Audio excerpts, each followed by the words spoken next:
Yo, what's going down? It's your boy King Spencer, and welcome to the Tulsa Progression Podcast, where we talk, teach, and learn Tulsa music, baby.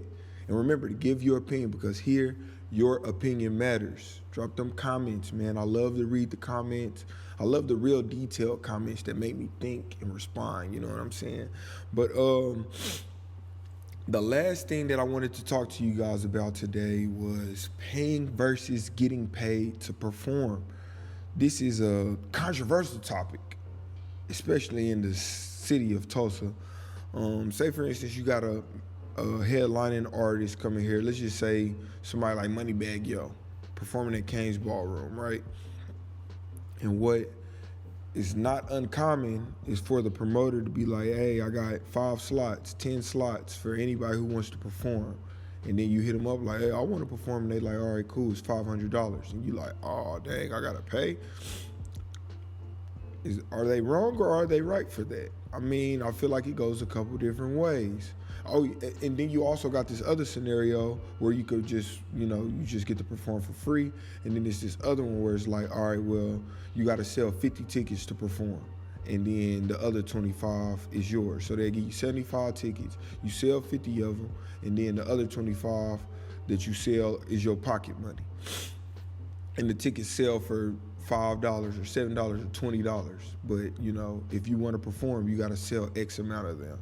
So that's another interesting way that, performances are commonly handled. So that's what we're going to talk about today. What should you or shouldn't you do? I don't feel like paying to perform is that bad.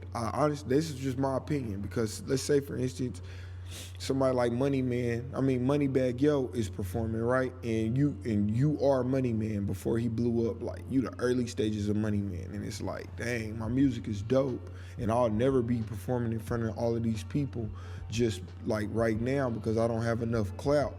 So I take my 500 and go perform in front of all these people, and you get to expose yourself to 1,000 streams instantly. That's 1,000 streams instantly. That's a way to look at it, like 1,000 streams for $500. Maybe that's good, maybe that's bad, but one thing you know for sure is that all 1,000 of those streams are real. You know what I'm saying? Now, let's say, for instance, that it's a bad show and it's not really very many people there. That might be something to consider, like, not doing. So, say, for instance, it's somebody like an artist named Shockwave. I just created that name. I don't know who Shockwave is that's performing, headlining at Kane's Ballroom, and you like $500 to perform. I personally wouldn't do it because it's like, I don't know who Shockwave is. The turnout probably isn't going to be that great. So I'm not paying $500 to do it. I'll do it for free. You know what I'm saying? So I've come up with a list of things to consider whenever you are considering paying to perform. The first thing to consider is, how bad do you want to perform? Like, are you just a person who's super interested in a Friday night out, inviting all your peoples out, your cousins in from Colorado, and you just want them to see you perform? All right, pay it. You know what I'm saying? Pay 500, pay 1,000, whatever. If you got the money and you just want to do it, do it. Who cares what anybody thinks? If it's something you want to do with your time and your money and your life, go for it. That's the first thing that you should consider. The next thing that I think you should consider if you're going to pay to perform is, what's the expected attendance?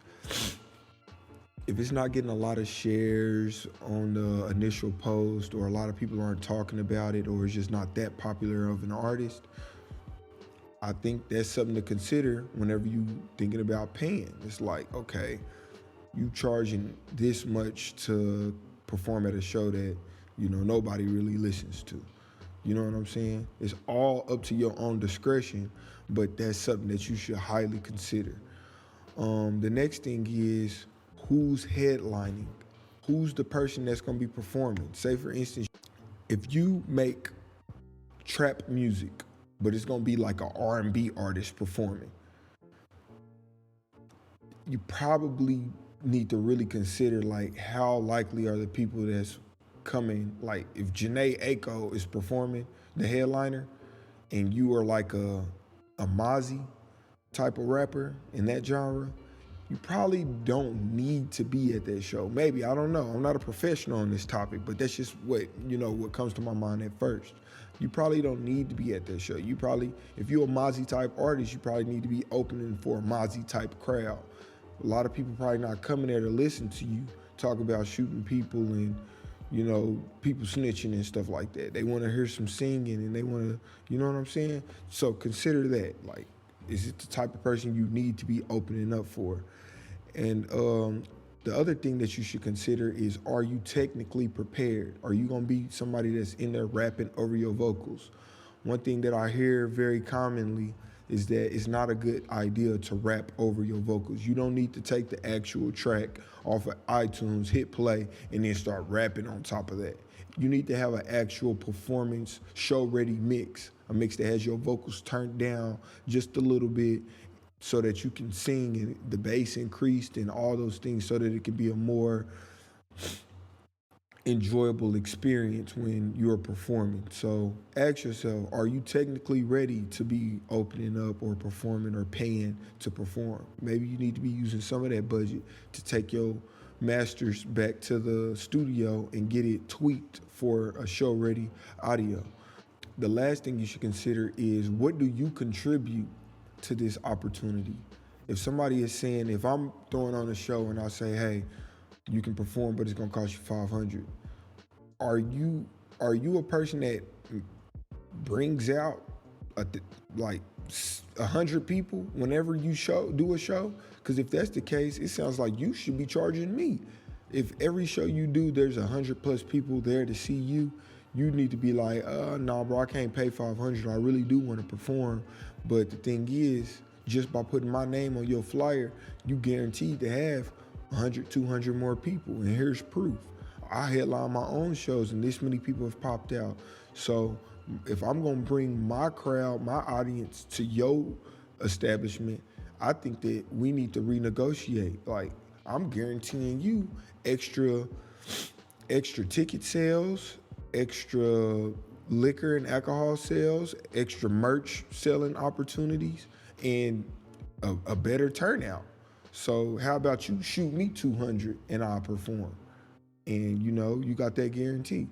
And then he like, man, I don't know about that. But if you got the proof to go with it, that's something to consider for leverage. You know what I'm saying? But that's pretty much all that I had my opinion on paying versus getting paid to perform. So a real quick recap. A few things to consider is, do you want to do it? Like, all facts excluded, do you just simply want to perform? That's the first thing you should think about. Next is, what's the expected attendance? How does that make you feel? Who's headlining? Are y'all congruent? Are y'all similar? Are you technically prepared? Is your music mixed to perform? And should you be charging? Like, do you have a resume that allows you to say, you should be paying me, I shouldn't be paying you? So those are all the things that I think you should consider whenever you considering paying to perform. But that wraps up this topic for the Tulsa Progression Podcast. I am King Spencer, and we out.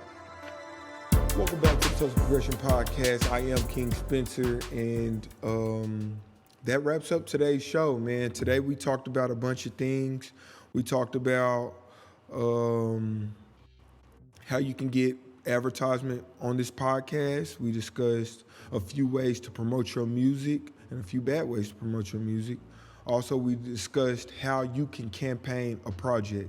The last thing we talked about was paying for versus getting paid for doing performances. So if you haven't watched all of the videos or you haven't listened to this entire podcast, make sure you go check it out. You can find me on Spotify and Apple Podcasts under Tulsa Progression Podcast. I look forward to hearing from you guys, whether it's for music videos, your opinion on this podcast, content management, campaign management. Hit me up, man. I look forward to hearing from you guys.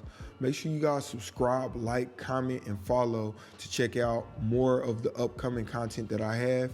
And if you don't do any of those things, I appreciate it. Share. You know what I'm saying? But that wraps up today's topics. I hope you guys enjoyed it. I look forward to hearing from you guys. I am King Spencer, Mr. Progression on Me, Progression on 3. I'm checking out. See y'all later.